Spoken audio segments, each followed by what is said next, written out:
Why do I feel so empty after traveling? Welcome back to the second episode of the Yabble. Gosh, before my summer ends, I'm just trying to churn out as much content as I possibly can while I still have free time, open close quotation. As my summer break is coming to an end, I am just putting out as much content as I have gathered up from my past month of travel as well as this month where I am trying to start a podcast, which I hope you are enjoying.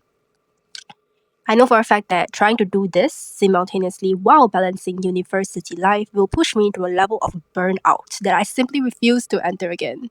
Well, not this soon anyway, because having burnout in university, it's inevitable. Whether you like it or not, you will face that burnout either ways.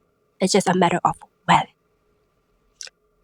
Also, some people may find doing content creation as a full-time career. I really have a lot of respect to those people because it really takes a lot of time and energy to pour in these types of content for them to put out there, and even editing may be kind of complex if they have a certain style that they are trying to push through.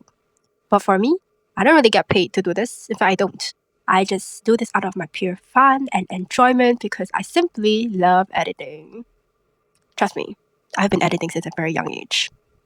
In fact, I'm paying out of my own pocket for CapCut Premium so you can read these captions that you're seeing on the screen.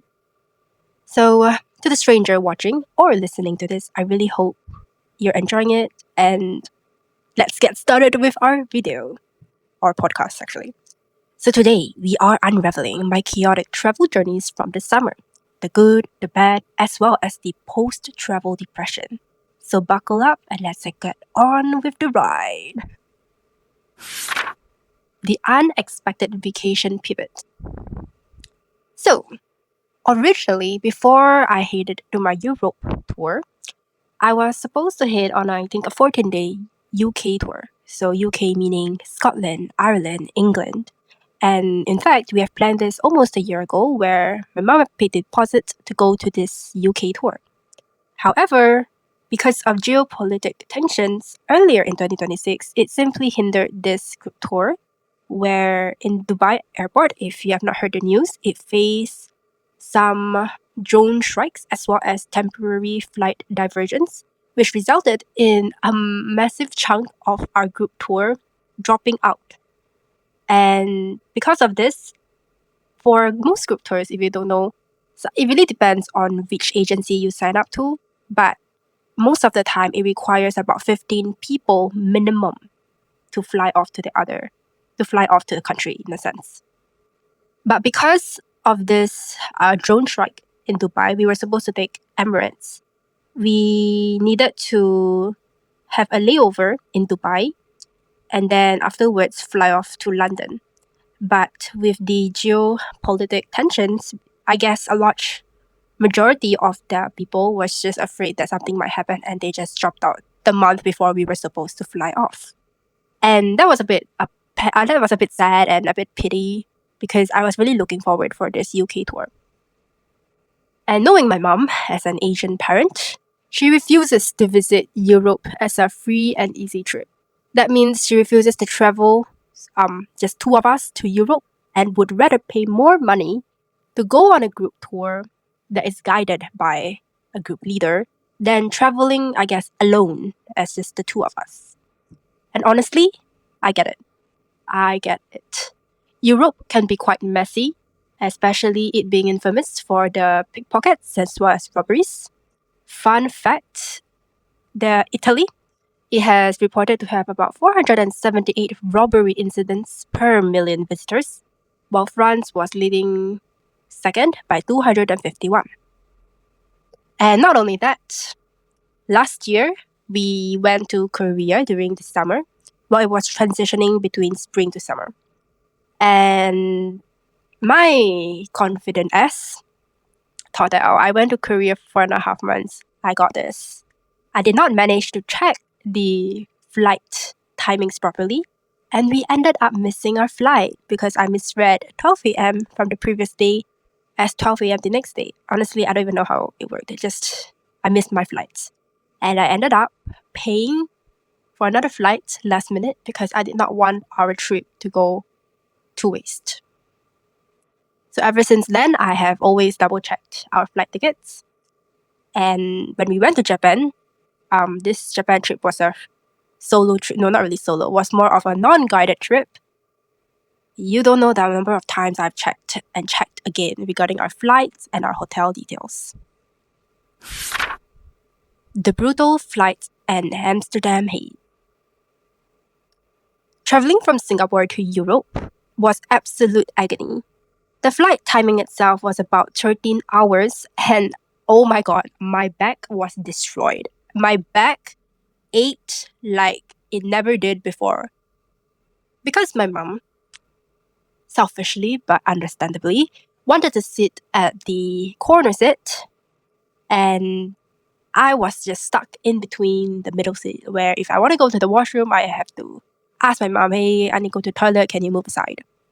Sitting in the middle was absolute agony because not only did I have lesser leg space, because I can't stretch out my legs sideways, I also have the worst backache of my life. Because I think sitting on planes for a long period of time, it really made my back so stiff, and I couldn't really, move my chair backwards because the flight attendant refused to let me put my seat back, especially at the beginning of the flight when it's about to take off, which I understand. But what can you expect? It's like almost 12 a.m. My usual sleep schedule starts at 10 p.m. So when I really, really want to sleep, I cannot sleep, and I'm in an uncomfortable position where I cannot angle my chair at a very comfortable state. And not only that, we had about 2 meals in the total 13 hours flight. Tell me why they didn't want to serve breakfast at almost 5 a.m. 5 a.m. Mind you, the flight took off at 12 a.m. I know it's pretty much the same for multiple flights, even especially for a red eye, but bitch, I don't want to eat breakfast at 5 a.m. I want to sleep. So I guess I had probably about less than 6 hours of sleep throughout that 13 hours flight. We landed in Amsterdam around 7:30 a.m. there, local time. And with less than 6 hours of sleep, everything was so blurry. I probably felt like I was dreamwalking. And going on a group tour, it was brutal. Because here's the thing. Usually, if you travel by yourself and once you land there, the first thing you want to do is probably take a shower and then sleep in the hotel. No. For this group tour, once we landed in Amsterdam, our itinerary immediately began. Ignoring the 6 hours time difference, I just felt, again, like I'm in a dream-like mode. I can't remember too specifically what happened, but basing on all my images that I have took from there, as well as my footages I have edited and posted on YouTube, please watch my Amsterdam, Paris, and London vlogs. I really find it one of the best vlogs I've uploaded in this channel so far. Everything was a blur, but yet all captured in 720p. My first meal there was a sad, dry chicken burrito that I had in Amsterdam. Yet, eating those burritos and went on, I think it was a river cruise. All I wanted was to shower and lie in bed. I felt disgusting because the only clean and sanitary thing I could do there was just brush my teeth, go pee, and that's it. The rest, I don't even dare to wash my face in the toilet because I'm just so scared of breaking out. I have very sensitive skin. While I so-called sleepwalked all day, I felt pretty much disgusting and I couldn't shower. And our itinerary was just the boat ride as well as the wooden shoe museum. The best thing about going on a group tour is that I did not have to plan anything. Everything was all planned for us. All we needed to do is just listen to the tour guide, board the tour buses, and then head to our next destination. I absolutely love tour buses because, okay, actually I do have a love-hate relationship with it. One being it's convenient and everything is just, I rely on the tour bus driver, because he's the GOAT. He's the one bringing us from one country to the other, one destination to the other. But I also have this problem where, especially after every meal, those heavy meals, I tend to get knocked out. So that means after eating, I board the bus and it takes about maybe an hour or so to travel from our hotel to our destination. For example, from our hotel to the Wooden Shoe Museum. Oh my god, that hour-long bus ride, the moment I shut my eyes, I would be into a deep slumber. I don't know, I feel that buses just makes me feel so sleepy and drowsy. Even at times when I go to school, from my house to school, I would still fall asleep, even though it's not a very, very long duration. I guess I just feel so sleepy and drowsy. Or I may have some form of fatigue that I need to get checked. Anyways, for my overall verdict, I would rank Amsterdam at the bottom out of the 4 countries I visited to. Don't get me wrong, Amsterdam is a beautiful country. I would say anywhere in Europe, so long it's well known, it is beautiful. But compared to other countries, such as Paris and London, which I visited, the architecture in Amsterdam would simply not compete. Paris and London. Next, we proceeded on to Paris. We took the same tour bus, and our bus driver drove us from Amsterdam to Paris. It was a relatively long bus ride. If I did not recall wrongly, it took about 7 hours. But we had some pit stop in between. I think we went to Brussels and we went to eat there. I had this lovely chicken and potato. I think it was dipped in carbonara. And Brussels is well known for its chocolate, yet I can't eat. So, after our very, very long bus ride to Paris, I actually was rather intrigued by Paris history. For example, do you know there is about 20 arrondissements, sorry if I butchered the pronunciation, spiraling out from the Louvre. When we had this other tour guide that actually lived in Paris, and she was just explaining to us the different history of Paris, I was rather intrigued because I looked at the infrastructure. I know many people comes to Paris and what they know is, Eiffel Tower, baguettes. But after her explanation of the Paris history as well as looking at it eye to eye, I truly was mesmerized by Paris architecture as well as their infrastructure. Their buildings are so beautiful. Their banks, their museums, even most of their shops. Have you seen Lafayette? It's humongous, but it's so beautiful, even looking at it from afar. We also went on this Seine river cruise that was absolutely breathtaking. As I went on the cruise, I think it was about an hour long, I would see these couples or this group of friends sitting down by the canal and they're just, happily enjoying the view, eating their sandwich or gelato. And I really felt that it was a scene straight out of the movies. It was so magical, and I truly wish that I would be them someday because I did not get the opportunity to sit by the canals and just enjoy the views of Paris.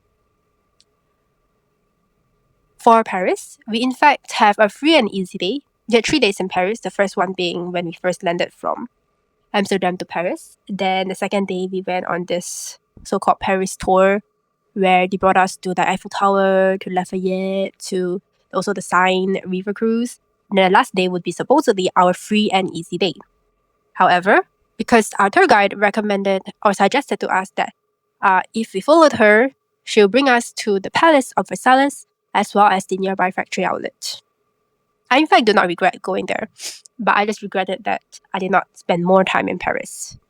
Because half of the tour group in fact went ahead with the idea of following the tour guide, and we actually went to several places, which is the Palace of Versailles. It was so beautiful, especially I think it's called the Room of Mirrors.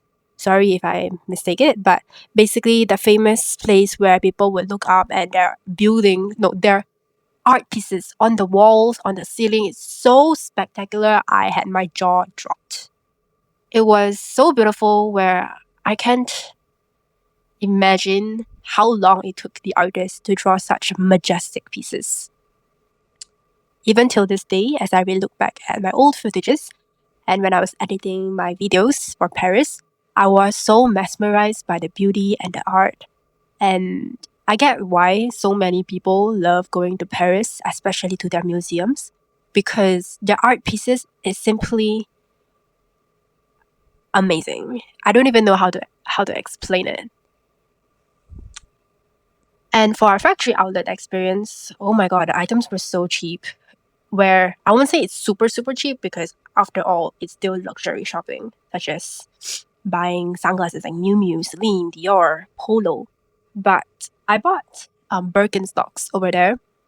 Usually Birkenstocks I would say roughly range, I think from 200 to 300 bucks. But buying it in Europe, I got my Birkenstocks for about 120 or 140 euros. That's insanely cheap. Okay, that is probably less than 200 bucks. So that was one of my purchases that I did not regret. And my mom also bought a bunch of polo shirts, probably half the usual pricings. Because if you don't know, factory outlets essentially just sells older season items. So right now it's summer season, they probably are selling the previous spring seasonal items. Now we proceed on to London. So for Paris, I will rank it third out of all 4 countries I went to. Because I've been there before actually in 2022. But London, oh my god. London would be my absolute favorite country out of all 4 that I visited. Because number 1, free toilets. Do you know in Europe, especially Amsterdam, Paris, even when I went to other parts of Europe when I was younger, Venice, Milan, you have to pay to go to pee. I remember paying between 1 to 2 euros just to use the toilets. And to me, I just feel that it's going against like human rights, right? It's a form of human rights violation. Because I understand that yes, these cleaners will also want to get paid, but paying to go to the toilet each time? Excuse me? No. That doesn't make sense. If you want to get paid, you should maybe either get the owner of the mall or owner of whatever that location is to pay you just to clean instead of charging the people that wants to pee urgently 1 to 2 euros, because I know they can profit a lot by that. But it feels wrong. It is wrong. So when I went to London, I felt that I can finally pee in peace. I didn't have to pay. Well, not in the experience of mine, where I didn't recall paying any form of money just to go pee. In fact, I sneaked into several fast food chain buildings just to pee. I remember I went to, I think this nearby McDonald's because I really, really needed to pee so badly. So I just went to this McDonald's building I saw in London. And then I went up and I saw, oh, there's a toilet. And then yay, it's actually quite clean. I love it. However, the heat wave in London, oh my god. Whenever people hear London, they would think that the country rains a lot. Okay, because I would say that London can be quite gloomy at times, especially around end of May and June. But when I went to London, fortunately, it was not raining. In fact, it was the quite opposite. It felt rather hot and humid.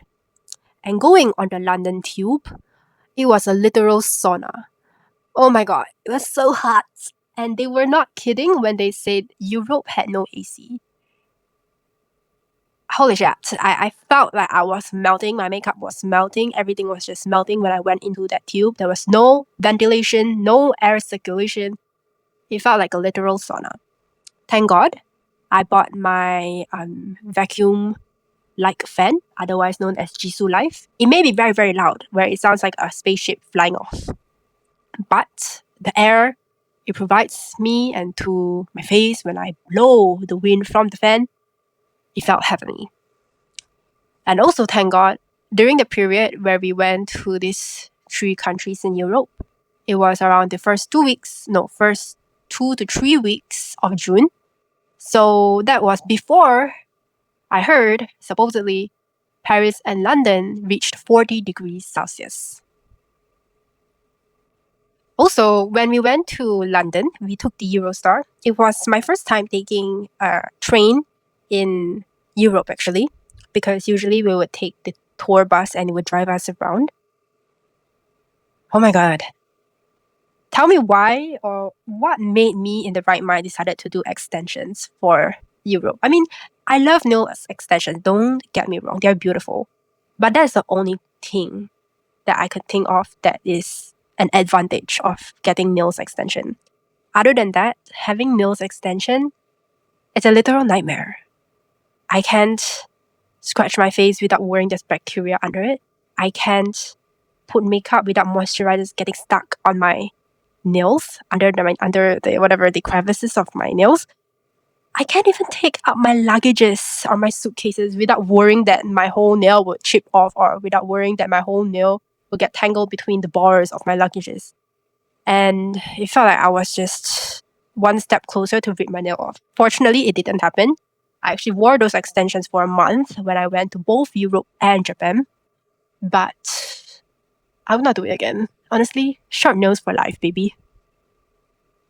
Some London highlights that I can distinctively remember. When we reached the immigration after taking the Eurostar, I saw this very, very cute golden retriever that was just sniffing at us, worrying if we brought some illegal items. It was so cute because usually we would go through these X-ray scans or just scanners. But this was the first time I saw golden retriever dogs sniffing at us. And I was like, so cute. And then we also went to the Warner Brothers Harry Potter studio where I saw many behind the scenes of how Harry Potter was filmed. I really, really adore Harry Potter. Fun fact, I only started watching Harry Potter, I think, in 2022 or 2023. Because when I was younger, I did not get access to HBO or my TV did not display anything. Not even Disney. It was all the boring local shows that I refused to watch. And I also drank the highly addictive butterbeer. I drank it before, but comparing my experience before and now, I think it only tasted better.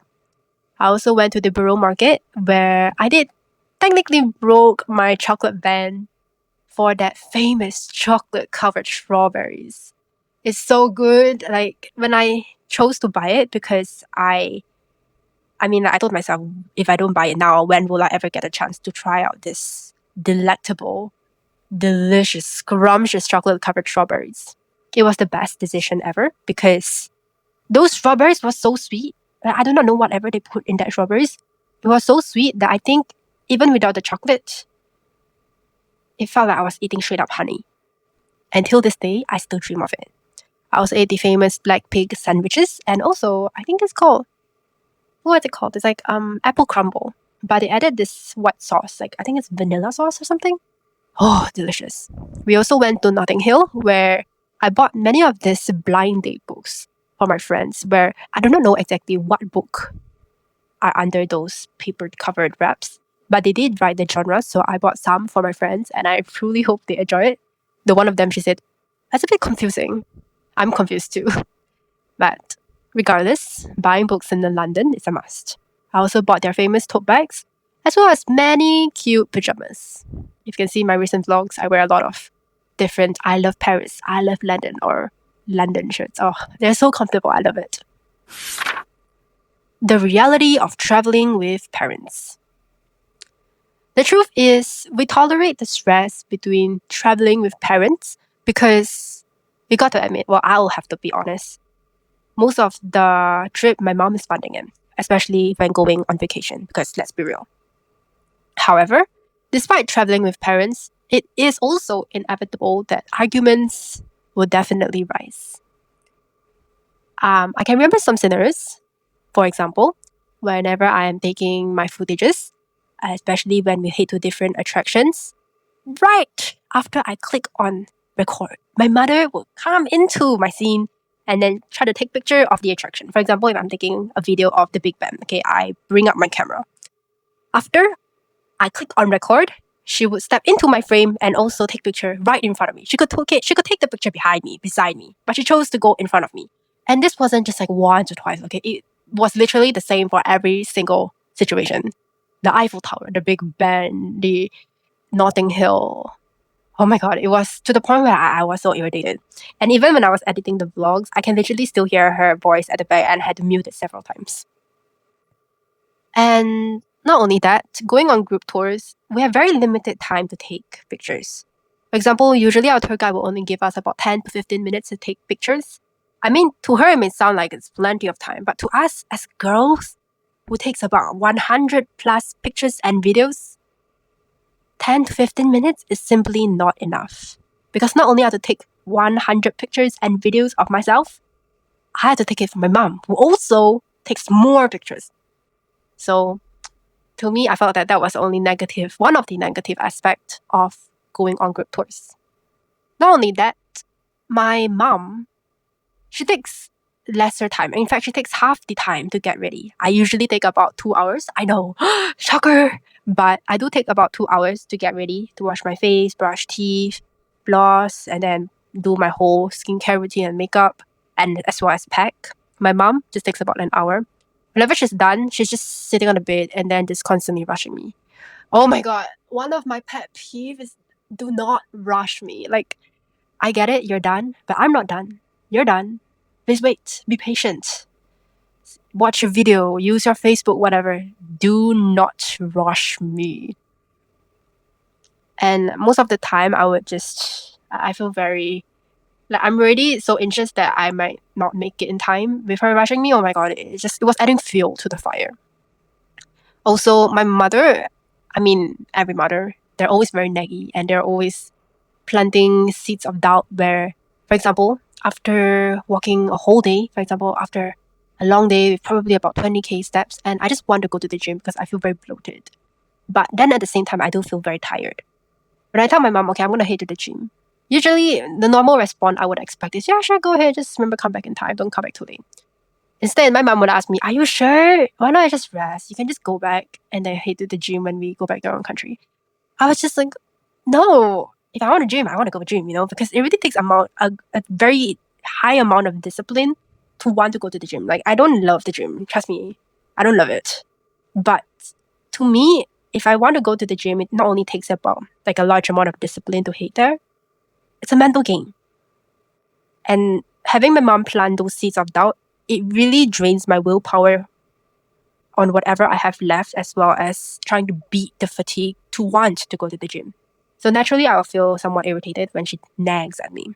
But I do see that why she wants me to rest, because we still have another long day ahead of us tomorrow. So I guess that's the reality of traveling with parents. Now we proceed on to Japan. So I've told you my rankings, London being first, Paris being third, and then Amsterdam being last, which is the fourth. Japan, I would rank it second. Because Japan, as I mentioned earlier, I did not go with a group tour this time. I did go on a group tour to Japan in 2024, but this time, I wanted to go ourselves. So the idea of going by ourselves means I'm the one planning all the itinerary. And it gave me a constant state of paranoia because I was afraid that I would miss our flights or mess up the hotel date durations. And it was so bad to the point where I literally pasted our whole itinerary into AI and I asked it to double check my math. Like, are we flying today? When are we flying again? When should I leave for the airport? Etc. etc. But other than the constant anxiety, my overall experience in Japan was pretty much, it was not bad. I absolutely love the convenience store in Japan. I would say it felt like I was in heaven. My daily ritual would be getting the egg mayo sandwiches. No matter which convenience store I go, I must get the egg mayo sandwich, as well as the different salad. Usually my go-to would be chicken salad. And occasionally I would spot some cafes where I will get my matcha, and also hunting for my strawberry cream sandwiches. I'm so glad that I managed to eat my entire, or almost my entire bucket list of food I wanted to eat in Japan. That included sushis, ramens, rice bowls. Yes, I gained weight from Japan, but it was totally worth it. My favorite meal from that whole trip was this creamy salmon rice bowl with a runny egg yolk. Oh my god, it's so good. I still dream of it till this day as well. If you want to see how that rice bowl looked like, you can check out my I think what I eat in a day in Japan or in a week in Japan. Yes, the first clip you see, that is my favorite meal right there. I love it so much. My only regret was not visiting that store sooner. In fact, I only visited on the last day. It was so good. I wish I can go back there. I'll totally fly back there just to eat that. For my trash struggles in Japan, Japan has this strict zero public dustbin rule. Okay, not exactly zero, but it's super hard to find a trash bin out there. So we had to carry a plastic bag on our own and dispose our own trash in that plastic bag before we dispose the plastic bag in our hotel by the end of the day. But other than that, we get why Japan is so clean because I think it's illegal to throw the rubbish elsewhere. And not only that, it's just Japan is a very, very clean country. Not only is the country clean, the water also feels clean as well. I swear, Japan's water healed my acne, where it's so clean, it's so fresh. And I remembered one specific hotel, it was in Kyoto. We had this in-room water coolers where I could just refill my water. It was an absolute game changer. But one cultural shock that I would see in Japan would be that their toilets and their shower room is completely separated. So they will have either a wall or a door separating them. And not only that, the room I had in Kyoto, the sink was outside. Outside as in outside the bathroom where we slept, where our bed was at. Right in front of us, we see the sink. That was just like a moment. But other than that, clean water in Japan, I truly miss. Now we proceed on to post-travel aftermath and depression. As I came back from Europe, I stupidly stayed awake until 4 a.m. watching I think it was every something summer. Every year after? No, wait, give me a moment. I have it with me. Oh, every year after. Even though I was so tired and fatigued from riding the plane and I could perfectly sleep at 10 a.m., no, I did not. In fact, I slept at 4 a.m., binge watching the whole season. And then that led me to waking up at weird timings the next few days. I remember there were a few days where I slept at around 6 to 7 p.m. and I woke up at 3 a.m. for days. There was once I remembered my mom caught me eating breakfast at 3 a.m. I think she did a double take when she saw me outside, like, why is the living room lights all open? And then she looked at my direction. And then at first she didn't really process it, I think. And then she did a double take, like, wait, why is my daughter eating at 3 a.m.? I think she thought she was hallucinating. Other than that, the traveling experience is pretty fun. Oh yeah, I hate the packing though. It takes me about a few hours, like 4 to 5 hours just to pack, and then another 2 to 3 hours to unpack. I'm a type A person, okay? I plan out a lot of things. I plan out my outfits. I photograph every single outfit that I intend to wear on the different days I have to the countries I'm visiting to. So I don't have to think of what to wear for that day. I plan it in Singapore, so I do not have to plan it again in Europe or Japan. However, nobody talks much about the post-travel depression. It was so sad because after coming back to Singapore, I went straight into helping out my university freshman orientations. That was just, I think, about 2 or 3 days after landing back to Singapore. I caught myself silently doom scrolling on all the amazing videos and images I took on my Fujifilm or on my Sony Handycam. It's so sad, man. I truly miss it. I have this very empty feeling, especially right after travels, which made me want to travel even more again. But the funny thing is, whenever I'm in those countries, the only thing I catch myself doing often would be planning my next trip or wanting to head back so I can travel again to my next country. So it's always, we're not living in the moment, but we're always looking into the future, or no, planning for the future. Why do humans not often want to live in the present? I guess it could be that fear of just not having a planned route for them. Always wanting or expecting more because they simply do not have enough. Also, I remembered when people asked me how was my trip, I would say it's so fun, I miss it so much, it's so good. But I guess internally I was mostly missing the feeling of escapism, especially in our fast-paced society. As someone who is truly avoidant, I truly love to just escape by traveling elsewhere. Or for last school semester, I actually disabled my whole Instagram because I simply did not give a shit. Like, I didn't want to care about what other people are doing. I just wanted to live for myself. So, our overall verdict. Honestly, the most important takeaway, especially for me, is always needing to have something to look forward to, especially after a crazy and very, very stressful semester. Ideally, my ultimate dream vacation would be backpack Switzerland something, riding through the Glacier Express, visiting Zermatt, or what I call it, the real life Belarus. If you don't get it, you should read Akatar. I also truly hope I can visit Edinburgh someday. It felt like looking through all those videos and footages of Edinburgh, it felt like real life Hogwarts. I think they call it the Diagon Alley, or where the inspiration came from. It's an absolute bummer because we were supposed to visit that place, but our tour got cancelled, so we had to go somewhere else. Nevertheless, I am immensely grateful to be able to travel to these trips with my mom and have the opportunity to spend my teenage years traveling to different parts of Europe. I want to put this out in the universe right now. I really, really want to solo travel Europe, especially before I graduate university. This is not just BS, okay? I really want to make it real.